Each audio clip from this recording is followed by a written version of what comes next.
असल मकसद क्रिकेट की बहाली था जो कि पीएसएल का शो है। हाँ, पीएसएल का शो है। आप चारों तरफ अब मैं यकीन दिला दूं कि जी पीएसएल का शो है और पीएसएल की जो है वो कराची किंग्स की टीम, क्योंकि हम सब कराचीइट्स हैं, तो कराची किंग्स की टीम ने आपको मायूस किया साहिर भाई?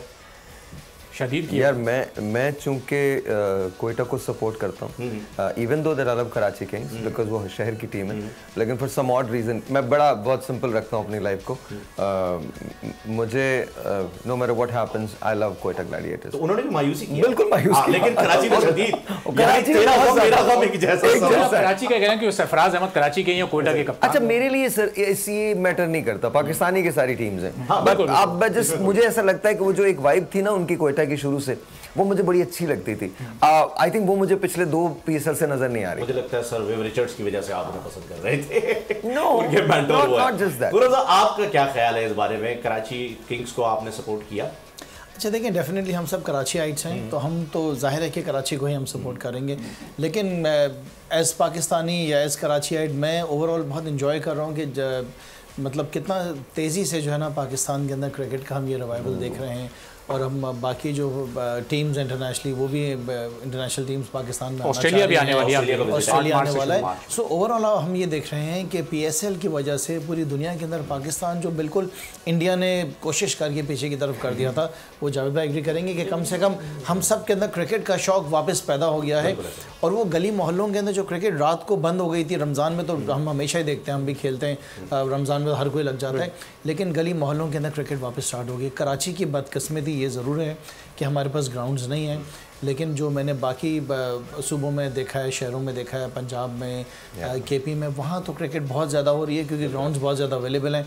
यहाँ आपको पता है कि ग्राउंड्स पे सब पे भी तो नहीं है। आपने जो है वो एक पिटीशन की भी जो है वो बात की है, स्ट्रीट क्राइम्स जो हैं उनके हवाले से भी तो कराची सिक्योर नहीं है, उसके लिए क्या कर रहे हैं? अच्छा देखिए, उसमें ना एक चीज़ नहीं है, मैं आपको 4 चीज़ें उसके बारे में बताऊँ, क्योंकि देखिए ये तो आप ये नहीं कह सकते कि ऑल ऑफ अ सडन हुआ, ये तो जब डेथ्स हो रही हैं तो हम सब आप लोग देख रहे हैं क्या हो रहा है। मैं आपको इतना बताना चाहूँगा कि सन 2021 में पिछले साल टोटल जो है ना 78,640 आपकी स्ट्रीट क्राइम के आपके केसेस हैं, 78,640 जो रिपोर्ट हुए हैं।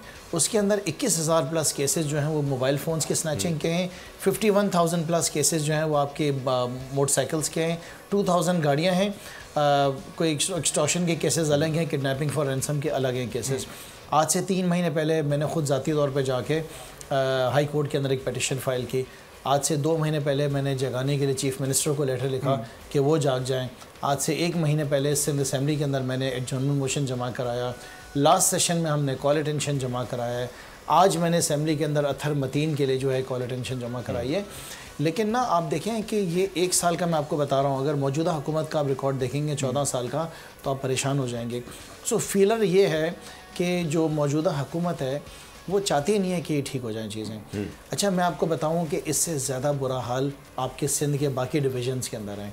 आप अगर आगे चले जाएंगे अंदरूनी सिंध के अंदर डिवीजन्स में, तो वहाँ पे आपको डाकुओं का राज मिलेगा।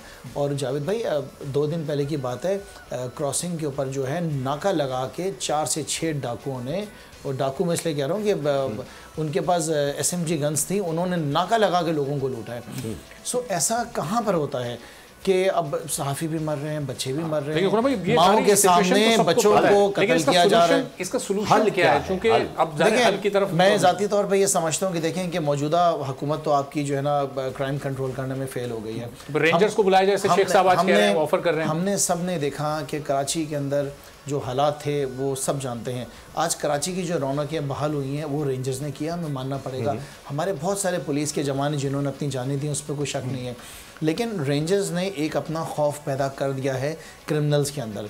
तो मैं ये समझता हूँ कि अगर रेंजर्स को इख्तियार दे दिए जाएंगे बहुत ज़्यादा फ़र्क पड़ेगा। मैंने तो यहाँ तक कहा कि या तो रेंजर्स को इख्तियार दे दें या आवाम को इख्तियार दे दें। कहाँ जाए इंसान, आप मुझे बताएं ना। कोई ऐसा शख्स नहीं है जो बचा वो। सब्सक्राइब करें और बेल दबाएं ताकि कोई खबर रह न जाए।